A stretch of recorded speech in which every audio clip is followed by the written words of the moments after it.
Hello and welcome back to another episode of the Recovery Couch. I am all the way turned up today for a few reasons. One is because I took some pre-workout, went to the gym, and got my heart rate elevated. Two is because I met this young lady, Morgan, at a breakfast, Warren County Veterans Honor Court. Had a breakfast about a week ago? Last Wednesday. And there was some really established people there. And it was a really, really nice breakfast where they were just honoring the people in the court system that have made an impact on the lives of the veterans who have been through the court. And Morgan and I are sitting at the same table, and it turned out that we have a lot in common. For sure. And she is currently working at a recovery center around here using her testimony to help other people.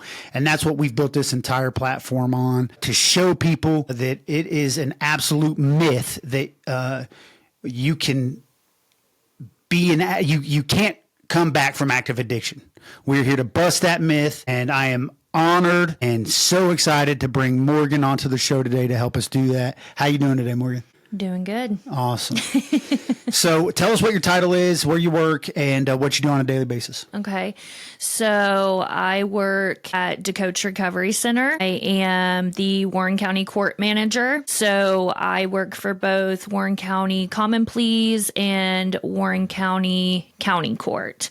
So I do pretty much everything from assessments to, getting people out of jail, to get them into treatment. I sit on the Veterans Court for Common Pleas, and as well as the Recovery Court out of the Common Pleas. Transport people to and from treatment if need be, and then I just kind of manage our court team out there. So, yeah. Now, was there a point in your life where you thought doing what you do now was never a possibility? Oh, most definitely. I mean, it's something that when I was using, it was always in the back of my mind, if I ever make it out of this, this would be really cool to do because it's familiar. I'm knowledgeable in this field just from my own personal experience. But yeah, most definitely. I mean, at one point I thought that I was just going to be the way I was for the rest of my life. So currently you're working hand in hand with the court system, Warren County Court System, DeCoach, which is a recovery treatment center. Yeah. And at a different point in your life, you were in active addiction. Most definitely. Yeah. If you don't mind, Morgan, take us back to when you believe you started dealing with certain traumas in your life that eventually led you to coping with drugs and or alcohol. So, I mean, when I look back on my childhood, still to this day, I do that and I try to think okay, was there this pivotal moment? Was there this one specific thing that happened that, I could say is okay, yeah, that's the reason why I chose, to turn to drugs. But I came from a really good family. I mean, my dad was a police officer. My mom was a stay-at-home mom. I mean, neither one of them ever, I don't even think, smoked a cigarette before. I don't know. I mean, there wasn't ever really anything super traumatic, I feel that kind of led me to it. The only thing I really remember as a kid is, my parents they're obviously divorced now, but, they would kind of bicker, argue a lot. They kept a lot of things away from my brother and I so that, we really didn't see a lot. We moved quite often. We jumped around. Really no specific reason. I think, my dad is very much like me and very much impulsive and gets bored really easily. So we'd move around a lot, kind of always stayed in the same area. But, at the time, it didn't really affect me. Now looking back, I want to say, yeah, it probably affects some of the stability issues that I struggled with later on. But yeah, I mean, nothing really super traumatic that, compared to some of the stories that I hear from my clients or from other people that really happened to me. I mean, Yeah, and I've heard that from other people Yeah, before. I recently yeah. had a conversation where I was sharing like some of my childhood sexual trauma, and the guy was sharing it with one of the guys at the table I was sharing it with was like, yeah, I never had anything like that. Like it was just like my dad didn't really show up to my baseball games. And when he said it, you're like, that hurt you. Yeah. You still remember that, Yeah, right? 100%. And I think so often, Morgan, we hear these crazy testimonies and we think like, man, my pain wasn't anything like that. My pain was just seeing my parents argue and Yeah. moving around Yeah. too much. And, Yeah. But that's still your pain. For sure. Yeah. It's still real. And those are the people that, you know, in our, when we're kids and then once we're parents, like children look up to their parents. Most We're definitely. looking for guidance. We're looking, you know, as a young man, I was looking to my dad on how to be a man. And as a young woman, daughters are looking at their mothers on how to be a woman. And sometimes we see,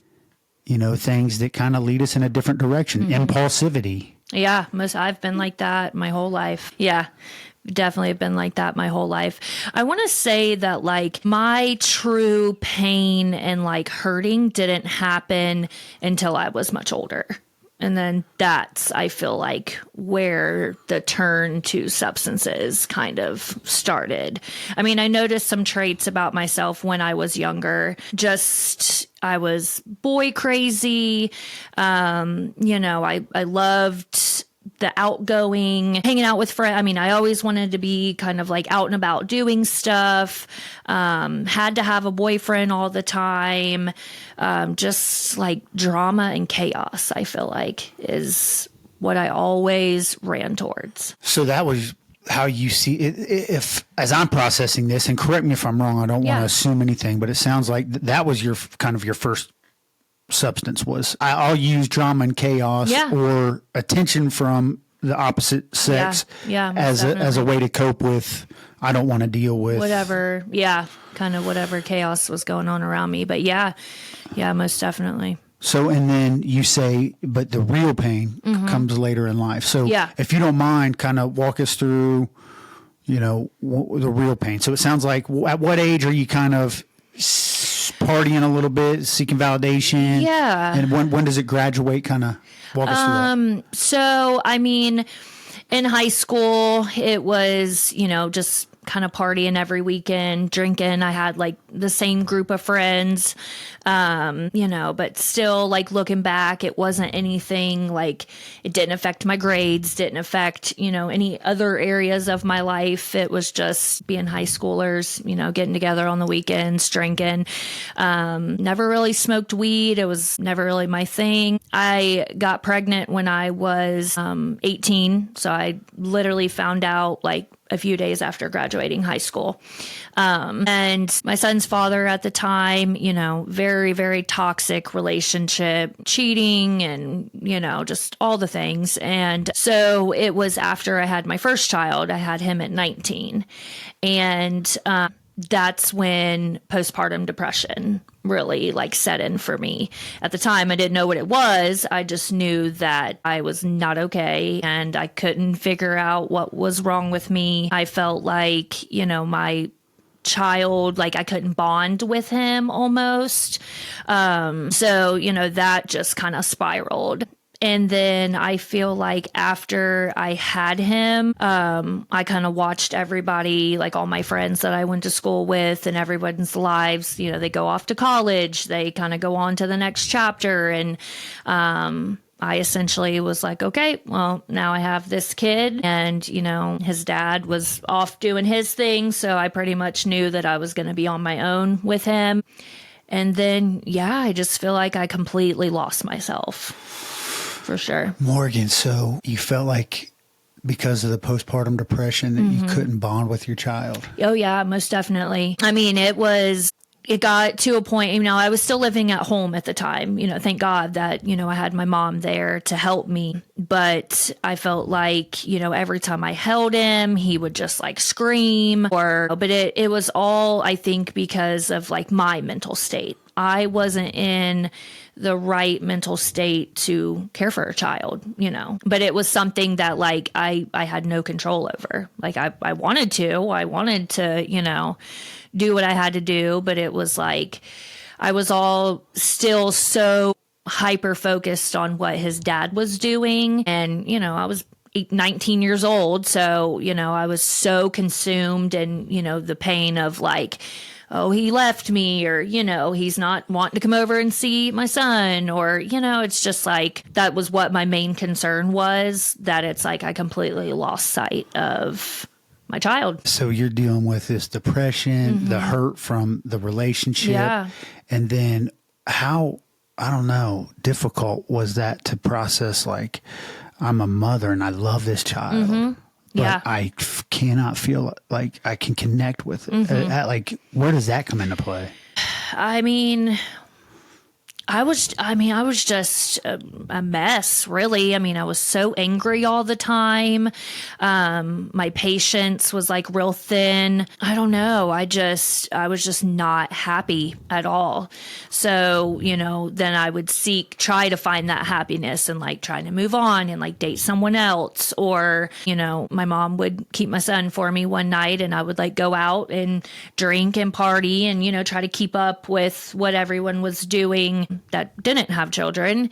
And I mean, that whole lifestyle that I felt like I was missing out on, that's what I like kept trying to run towards. Thank you for sharing that. At this point in time, you're drinking? Yeah. So definitely still drink. I mean, right after I had my son, obviously we're graduated now. So the weekend parties, with our group of friends, that has all ended. I had a friend who lived, kind of in the same neighborhood as where my mom lived. And her and I would still, drink, stuff like that. She had an older brother who, I guess, I don't know if he dealt cocaine or if he was just using it.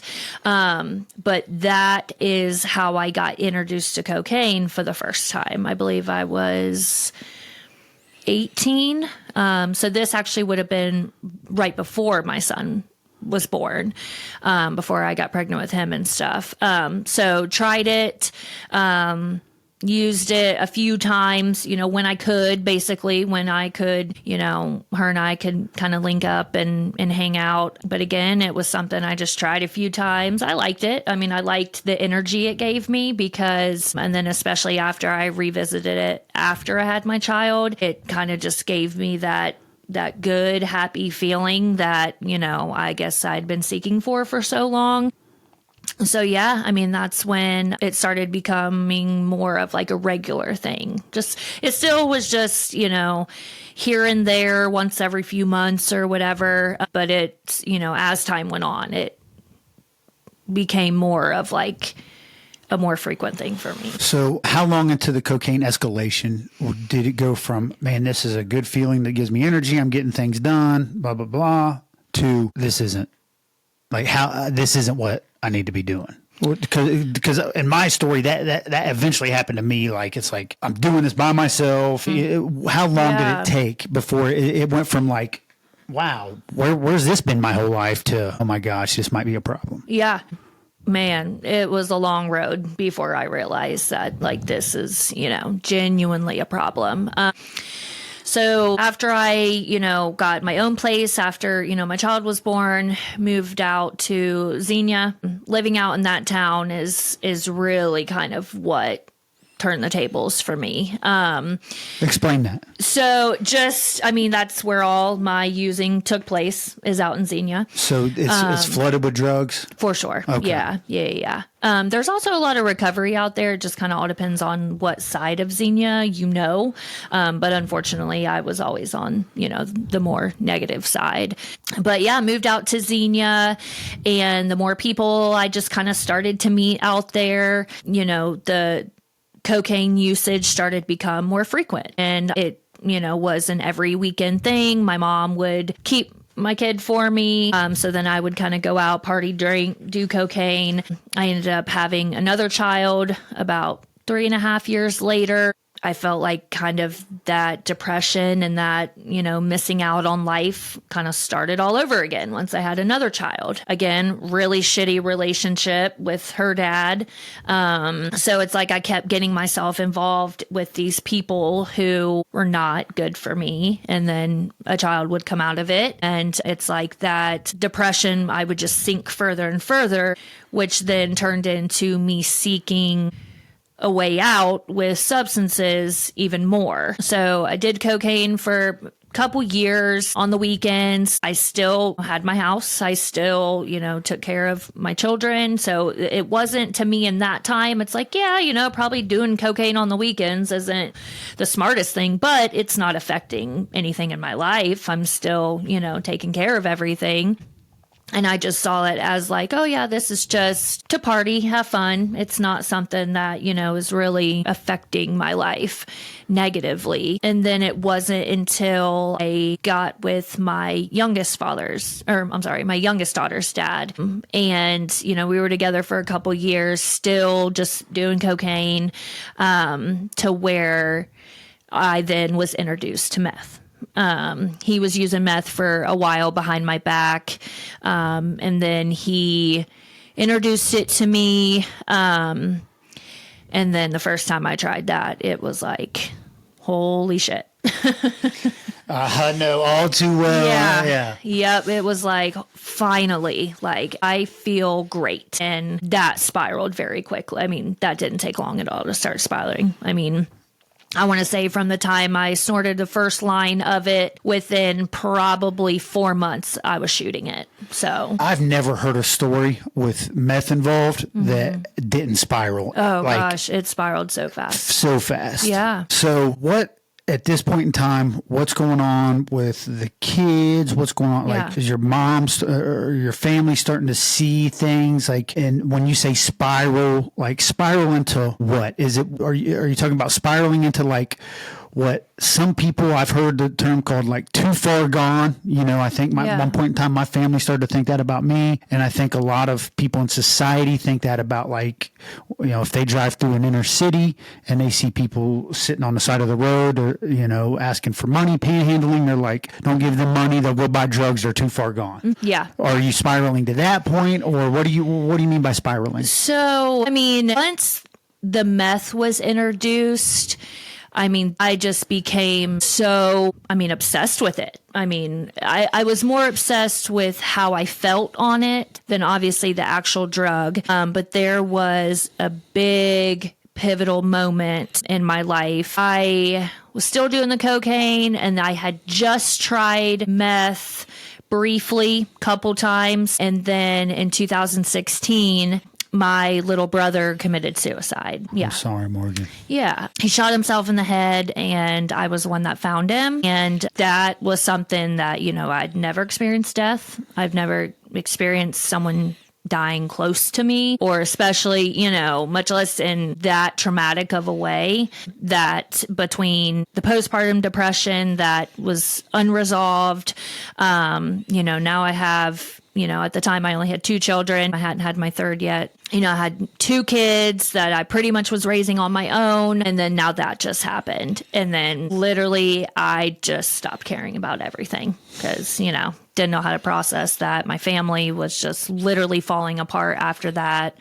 So, that's when the meth use then became daily. The relationship I was in with my youngest daughter's dad, obviously we hadn't had her yet, extremely physically abusive. And so that's really when I feel like family started to get involved.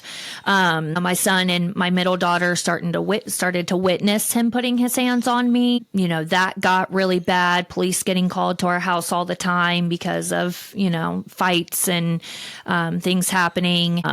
I think my mom started to have a lot.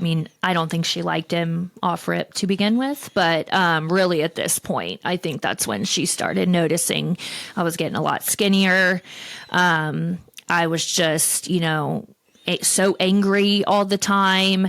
And then, one day my son, and I tell him all the time, I'm so grateful for you for being brave, being able to go to school and tell your teacher that you're afraid that your mom's going to die because of the relationship I was in. So that's initially how CPS ended up getting involved, and was for domestic violence. So, once they entered my home, kind of took one look at me, and then of course failed drug screens kind of showed the addiction problem, which I admitted to. There was at that point, I'm not going to be able to hide that. So yeah, they came. My mom was really involved at this point, obviously really concerned. CPS came and said, okay, you're failing these drug tests and now you're not allowed to be around your kids by yourself. So, and mind you, I had my third at that point. She was probably 7 months old, 6 months old. And so, I called my mom. My mom came and she took all three of them. And, their whole lives, I've been the only one raising them as best as I could. I'm given everything else that I was going through. And then she came, picked him up. And then while CPS was still at my house, I get a knock on the door and it's my landlord. Boom, eviction notice. You have 3 days to get out. So great. And then within 24 hours after that, my youngest daughter's dad gets arrested and goes to prison. Now, granted, the relationship was horrible and it was a saving grace that he did, or else I don't think I ever would have gotten out of that alive. But, I was so obsessed with him and just the toxicity and, with how abusive it was, I felt like I couldn't even breathe without him. So yeah, within 3 days, I lost everything.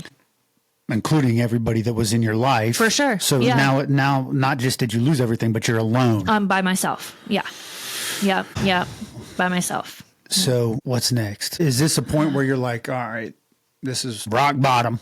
Or is this where like you continued to cope with? Oh yeah. This drugs? Is just when, when all that happened, I was just like, fuck it. Now I got to do what I got to do to survive at this point. I mean, I can't go back and live at home. My family is pretty much like, there's nothing we can do. You know what I mean? So, when I got my eviction notice, obviously I didn't have anywhere to take my house full of stuff.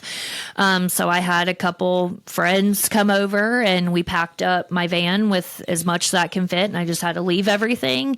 And then it was just, getting introduced to more people.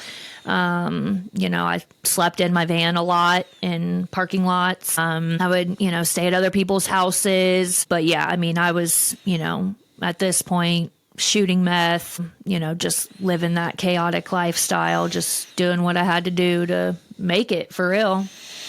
Yeah. So here's this young lady who comes from, a family that had a father was a police officer. Mm-hmm. Yeah. I'm sure the first time you tried cocaine, nobody, including you, thought your life would ever get to this point. No, not at all. Not at all. At what point do you start making a comeback? At what point do you start becoming an overcomer? Because and you know this and I know this, and I don't know if everybody out there listening or watching knows this, but we know not a lot of people come back from that. No. Yeah. I mean, especially once, I transitioned into shooting fentanyl. I mean, it's very, not a lot of people come back especially from fentanyl, for sure. I mean, very lucky that, because I did overdose multiple times. I mean, I had an overdose so bad one time where multiple things in Narcan were issued. I still wasn't waking up. I was turning blue. The people I was with, literally had to punch me in my face to get me to wake up. And in return, thank God it woke me up, but I had 2 black eyes. The whole side of my face was swollen. I mean, it looked like someone beat my ass, but it's what had to be done to get me to wake up. And, but yeah, I've had some pretty close calls for sure. This episode is sponsored by Greg Swartz at Remax Victory and Affiliates.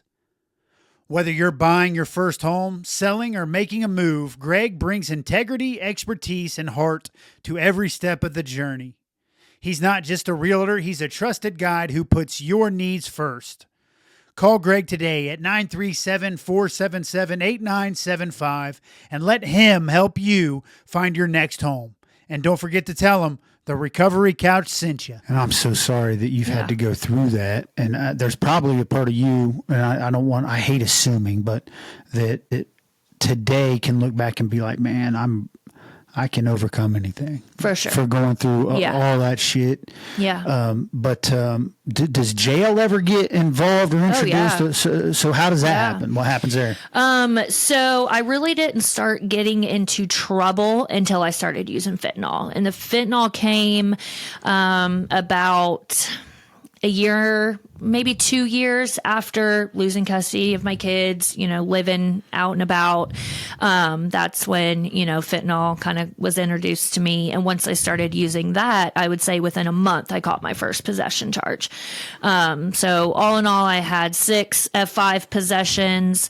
I had,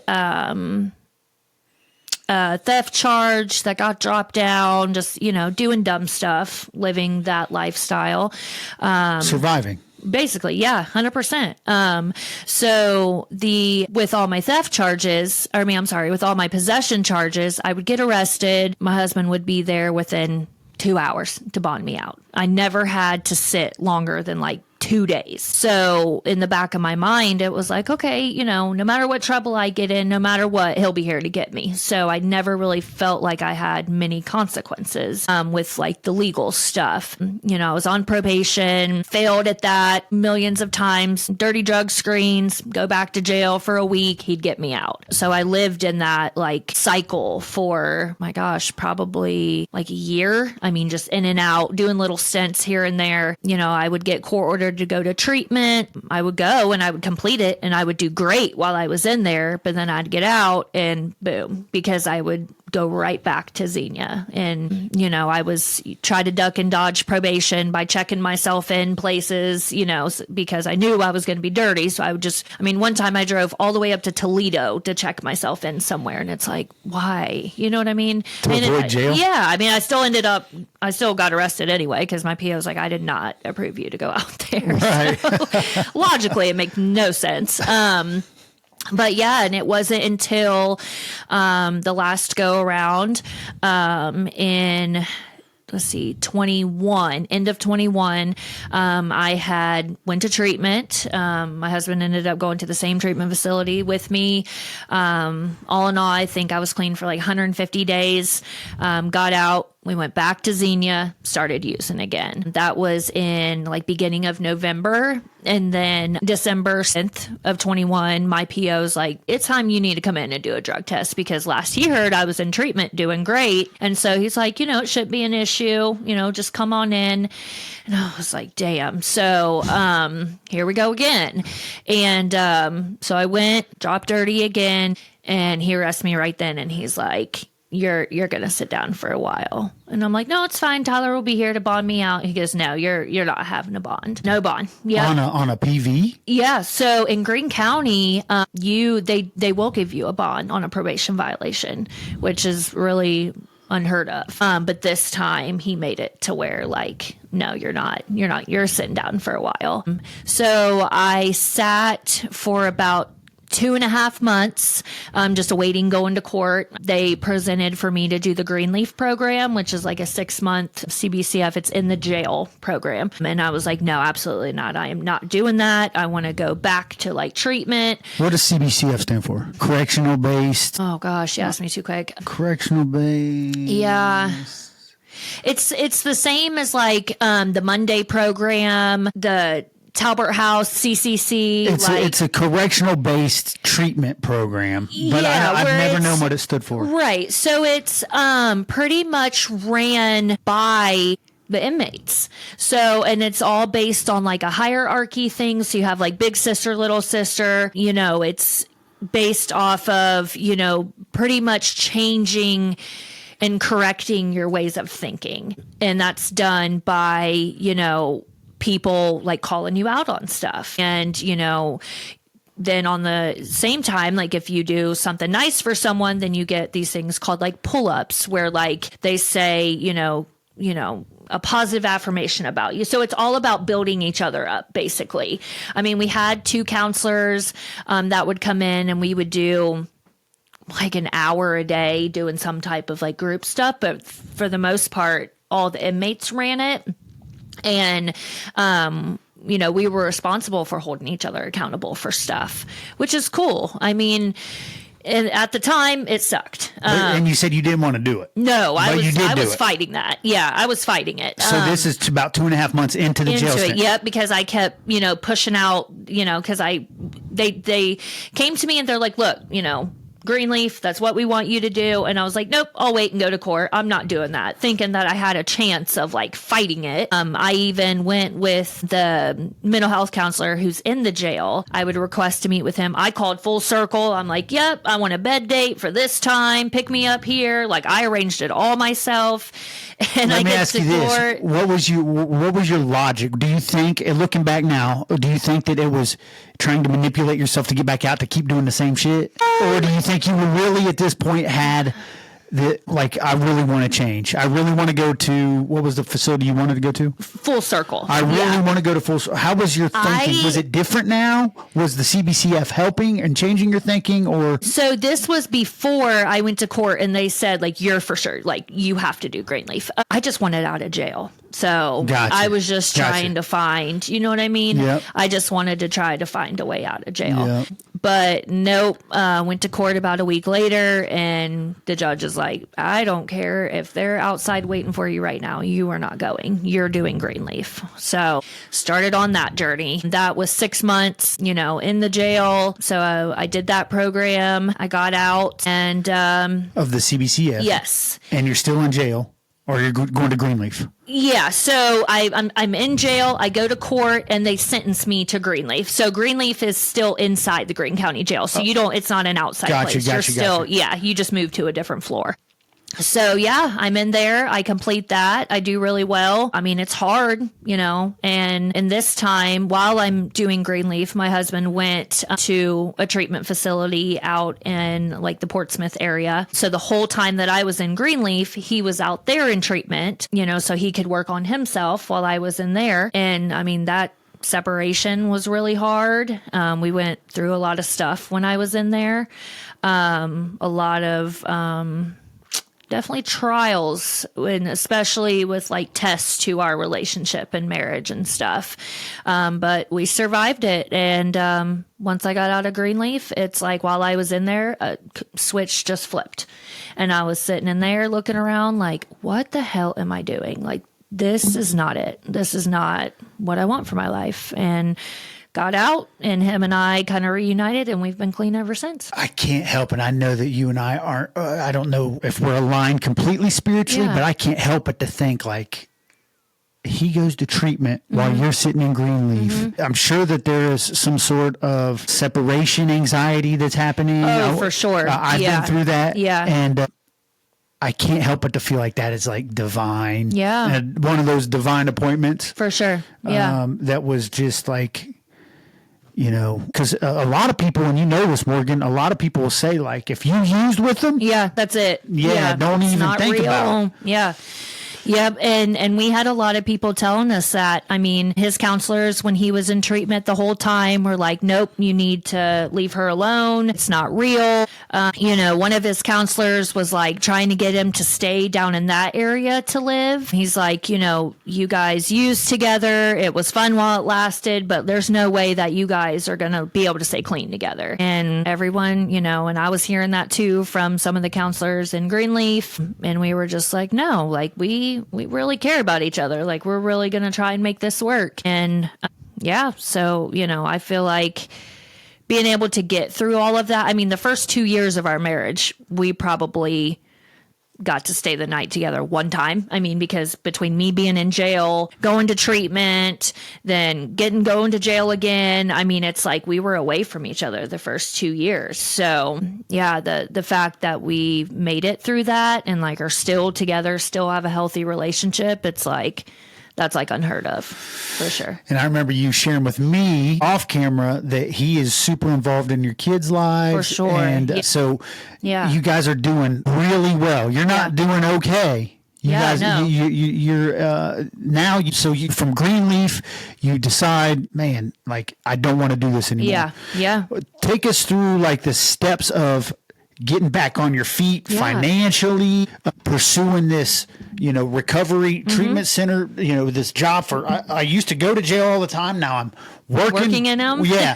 Right. Take us through that. Yeah. Did it happen like that? Was it kind of a slow process? Was it slower than you wanted it to? Yeah. And then navigate like the relationship on top of that, and how you guys have been able to sustain a healthy relationship against all odds. When I got out of jail, within 2 weeks, I found a job. I mean, because I know, like, for me, I'm really big into like routines and, structure. And I feel like being in Greenleaf, that really instilled that in me too. Obviously, we had to get up a certain time of day. We had, so I was already in that structured mindset when I got out. So I knew if I took too much time kind of sitting around, that it would be very likely that I would fall back into, old patterns. So within 2 weeks, I got a job at Speedway. I worked there for almost a year. I, moved my way up in that company to being a lead assistant manager there. So, I just spent my time working. I worked like 50 hours a week. I was still on probation at the time. So, at that point, I'm just kind of going to work, going home, relaxing, just kind of doing what I need to do. Temptation still there? Yeah, for sure. I mean, yeah, it still was, but I mean, I just got out of jail of doing like 10 months. Like I'm cool. So I just constantly had that in the back of my mind that like, you got to do it right, or like you were going to end up going to prison. So yeah, I just worked. And then, after being at Speedway for probably 6 or 7 months, that's when I realized that, I wanted to get into the field that I'm in now. So I wanted to like get on my feet a little bit before jumping into it. But then I started, I signed up for classes at Clark State. So I was doing school on top of working. And then in the midst of all that, once I had about a year clean, then I started the filing process to work on getting my kids back into my life. So I'm, working full time, doing school, going through court hearings so I'm very impulsive, when I want to do something, I need to do it now. So I just jumped right into all of it, kept myself super busy. I felt like the busier I was, like, the more productive I was being. I don't like to sit around and just wait. If I want to do something, I just jump right into it. So, I mean, within the first 2 years, I was, done with my schooling, got my CDCAs, started looking around for jobs. It took a while for my licensure to come back and stuff. So that kind of was a waiting process too. But again, just worked in the meantime. At this point I had been able to establish supervised visits with my middle daughter. But I was constantly, like, every month going back and filing for more time and more time and more time. My husband at this point, he's working, he's got a job working for a landlord. He's her main, maintenance man right now. He's pretty much running the company. And then we also flip houses. So that's something that his parents are, really big in. And he's now working for them. So he's, doing his own thing, working a lot. And we're just working and stacking and, But at some point this, man, getting my kids back in my life, work job, man, I'm thinking about going back to school. Like, but 2 years ago, I was just in the county jail. I know. Did it ever seem insurmountable? Because I've talked with people and worked with some people who are just like, I can't even get to my probation appointments. How am I supposed to get to a job? How, you know what I'm saying? See, did it ever feel like that for you? No, because I have always been super blessed when it comes to things like that. I, even all through active addiction, still had a vehicle. Now that, like, we're clean, my husband's parents are literal angels. And they, when I first got out of jail and he first got out of treatment, they bought our house for us. They, set us up to where we are good. That way, financially, off the bat, we're not in debt or like struggling to find somewhere to live. I mean, like we've always had such good family support that took that burden of how am I going to get here? How, you know what I mean? So like all of that, we never even had to worry about. I mean, they really, really got us off on such a great foot that like all I had to do was focus on me and what I wanted to do to progress. I mean, which is another blessing. Yeah. And I think the blessings come the more we do the right things. For sure. 100%. And that's where like spiritually, like I feel like, you know, if I look at my life when I was doing the wrong things, I pretty much got what I deserved at that time. And then I start doing the right things. And then, you know, I feel like, you know, if you're looking out from the light and the darkness, you know, the light starts shining on platforms and discussions and, you know, healing and houses and cars and flipping houses and income and children back in your lives. I know. Everything. It's funny. I found this journal that I wrote in when I first got out of jail. Yeah. And it said, like, where do you see your life in 5 years?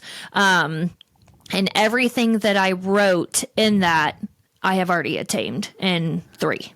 So it's like really cool. I know. It's, super cool. I mean, I was reading through it. I'm like, oh my gosh, I just did that. Like, that's so cool. Yeah. And that's when it really hit me that like, there's, you know, obviously got to be something that's guiding me through all this for sure. So what do you tell? So you work with, you know, people in recovery now, and when they feel like, do you ever get in a counseling situation or like a mentor situation where somebody just is, they're like, probably like you and I were at one point when I was in active addiction, where I'm like, it's too much. I can't do it. I can't. Yeah. What do you tell them? Like, how do you use your testimony of overcoming without making it seem like, you know, just because I can do it, you can do it. How do you give them working steps? Like, hey, it's going to take like some court. You're going to have to get to court visits. You're going to have to, like, there's going to be some building blocks, and you're going to have to take baby steps, and you're going to have, like, you're going to have to reach down deep. How do you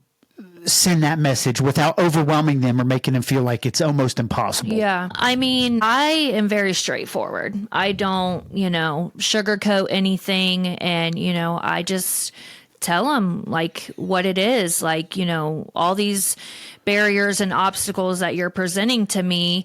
I'm going to give you a solution. It's not going to be easy, but it's definitely doable. And, I try to just share some of my experiences with my clients. And, the biggest thing for me is just like 9 times out of 10, they just want someone who will listen, Yeah. So, I just try to, while maintaining those professional boundaries and stuff, just offer, that like, you can do this, right? Like, because a lot of people, have, when you're an addict, I mean, just the negative comments and, all the negative that, how you're looked at, how you're portrayed. And so, just because I'm the type of person, I get very, very overwhelmed really easily. So, when I have my clients that are coming to me and, presenting all these obstacles, I say like, okay, like, let's focus. You pick one, we'll focus on that. And I'm going to give you, multiple different ways of how we can move forward. And, I just try to be as realistic as I can and, just a very positive, compassionate person. And that's what I feel like they need. Yeah. And that's awesome. Cause I totally agree with you, Morgan.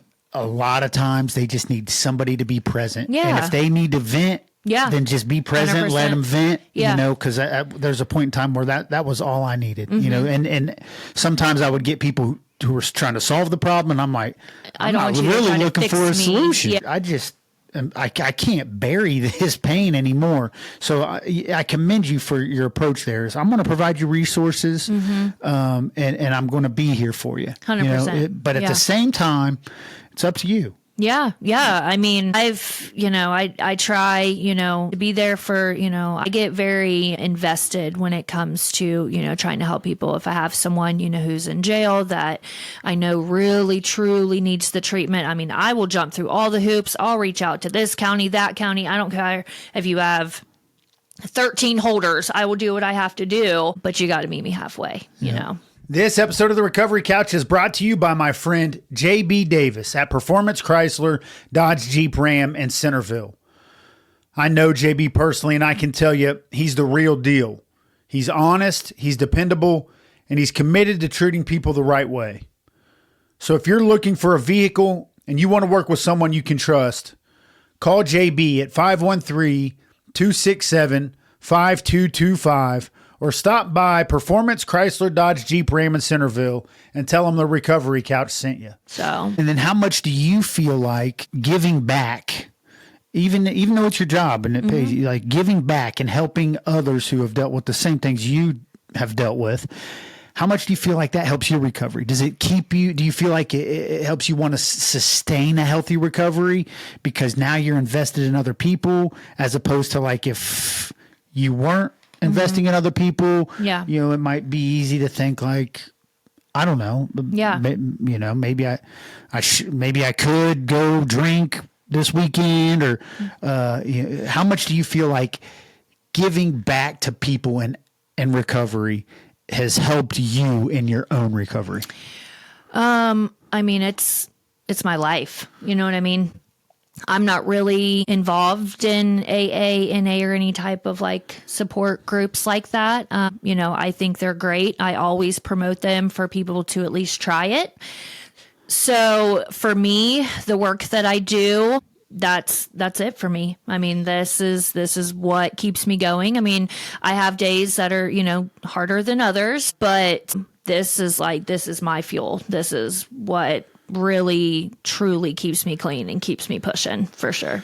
So ultimately, like if there was some guiding force out there that would have been like, all right, you might not see it, Morgan, but I've got something in store for you, and it's going to take a lot of crazy shit. Yeah, but ultimately, it's going to provide you your purpose for life. Yeah. Would you say that might possibly be the case? Yeah. You for feel sure. like this is your life's purpose? I do. Yeah. I mean, I've, you know, ever since I was young, I mean, I've always been the motherly type of person. I've always, you know, and prime example, all the failed relationships that I had, I always wanted to help. I've always wanted to fix. I've always wanted to provide. And, you know, I feel like if I hadn't gone through all that stuff, then the work that I do now, I mean, I don't know. I just feel like this is just who I am and what I'm just meant to do. Well, it's like every difficult thing you had to go through is what qualified you. Exactly. Yeah. As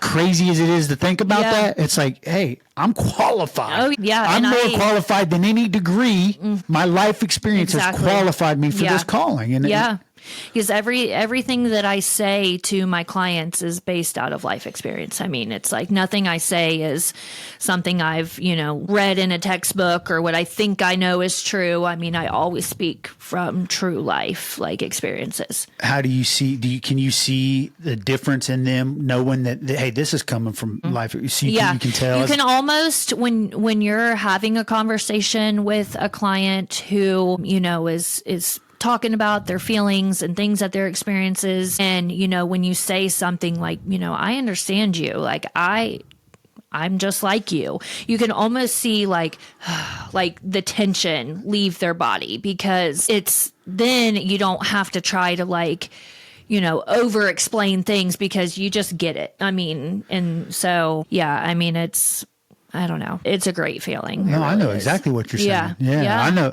And I think all the listeners can gather exactly like for most people, when we have some sort of pressure building up inside of us or some sort of pain, you know, that we don't think anybody can understand. Well, like when the pipes burst and it comes out, the first thing we tend to say is, you just don't get it. Right. And then when somebody comes across from you that you know they really do get it, I think most people are like, I know. It's like such a breath of fresh air because, you know, unfortunately with my parents, you know, my family, they don't, you know, they've never been through it. So, you know, it was really, really hard as I was going through, you know, my active addiction and how angry they would be at me and, you know, in the choices I was making and not being there for my children. And it's like, I would get so upset because it's like, I want you guys to understand so bad. But like, you know, in your mind, I'm just living this reckless, all selfish lifestyle, but it's like so much deeper than that. Like,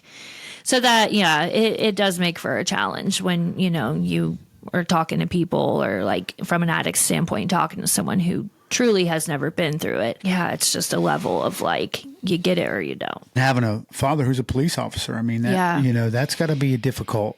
Yeah. What's your relationship like with him today? Oh, it's great. So, I mean, when I was, growing up with him, we weren't really that close. I mean, no for any particular reason that I can remember. I just, was closer to my mom, and my brother was a lot closer to him. And then after we lost my brother, it really separated like all of us. I mean, because we were all grieving in our own ways and stuff. So for the majority of my active addiction, I probably went a few years without speaking to my dad at one point. But then after I got out of jail, was doing good, getting my life back, him and I just, sparked this whole new relationship. And now it's like, where has this been my whole life? You know what I mean? So he embraces your journey. Yeah. And, Morgan, it might have, your whole entire story might have softened his heart for some of the people that he ends up, or that he's pulled over. With. Yeah, for sure. And recovery is becoming a big part of our society, which is a good thing. Yes. And so you might have ended up, had some sort of an impact that you didn't even realize. Hope so. I hope so too. I really hope so, for both my parents. I mean, now that I'm clean and, all the new goals that I'm reaching and, and I share it with them, and they're just like, it's like they just can't get enough of like how well I'm doing now. And it's awesome. So for what it's worth, I'm proud of you too. Yeah. I've been in the depths. Yeah. And sometimes like on this platform, like I want to cover the depths because you got to bring the reality of the situation to the surface, especially to heal, but to help other people understand like, hey, this is how bad it got, but there is still an opportunity for you to overcome. When I OD'd, when I was on meth, sitting in this chair today having a conversation on recovery seemed like it was insurmountable. It couldn't happen. It's impossible. And there were so many people that I encountered in my active addiction that I know they think that it's impossible. 100%. And my heart, like yours, like I've always had a big heart. I love people. Yeah. And in some ways that was my downfall, especially in active addiction. Most definitely. But my heart still goes out for me. The people that stole from me, the people who used me, my heart is still like there's hope. I know. You just want to shake them. And I know. Yep. Because I have some, because obviously I can't save them all. So, I have some where it's like, I see so much potential and, it's just, you can only just try to be the best positive role model you can be and hope, people hope it plants a seed and, I don't know. How do you, Morgan, navigate the difficulties of like the failure rate? I've worked with this person. I've poured into this person. I really, and then it's a bummer, you know what I mean? But I don't take it personal because that's been me before. You know what I mean? There's people that along the way invested in me and I let them down. So I don't take it personal. I just try to do everything that I can in the moments that I have with them. And then, because at the end of the day, like you can't want it more than they want it. But like I said, it's a bummer. But, it's just like at least I can, sleep at night knowing that like I did my part. Right. So yeah. So if you had any lasting words for anybody out there who is struggling in active addiction that feels like recovery from active addiction is not possible. Yeah. Like what would you tell them? And how would you tell them to go about like the process of rebuilding their life, which may seem insurmountable to them? What would you tell them as a piece of advice, something encouraging? And then how would you tell them to approach, the building process of one step at a time, one day at a time? Yeah. I mean, gosh, it's never, ever, ever too late to turn your life around. I mean, it's not going to come to you. You have to go get it. And there are so many resources, treatment facilities, DeCoach, for example. I mean, I think the first building block to having success is entering treatment. I think treatment is crucial for long-term sobriety. I mean, I don't know what it is, and I still have yet to figure out the exact pinpoint of, what it is about treatment that is so crucial. But I think just, that's the first step of building connections and, building that, stability and structure. And, that is what's going to set you up long term. And I feel like once you enter that first stage of treatment, then everything else will literally just start falling into place. I mean, there's going to be obstacles. Life is life, no matter if you're getting high or if you're not. But as far as, the building blocks, just setting goals. But the first step is, getting into treatment, learning, those new healthy coping skills, building that community, building support, and then just taking it one day at a time from there. Love that. So much wisdom, and not just what you just said, but just this whole discussion. Yeah. And your story is very inspirational. And I hope that anybody out there that's listened to what Morgan shared with us, understand how difficult, first of all, it can be to share, and shed light on the darkest parts of our lives. But I think what Morgan brings to the table in this conversation today is showing us how important shedding the light onto those parts of our lives is, and being able to heal from the pain and the trauma that is caused there. And it's possible. Nobody is too far gone. And I just want to thank you for coming on the show today, Morgan. Yeah, this was awesome. We'll have to do this again. Most definitely. For everybody out there, please subscribe, comment, leave us some, questions, comments, and what you would like to hear us talk about. And I know we'd love to bring Morgan back on. And so give us some feedback on what you would like to hear. And tune in next time to the Recovery Couch. We love you, and you're worth it.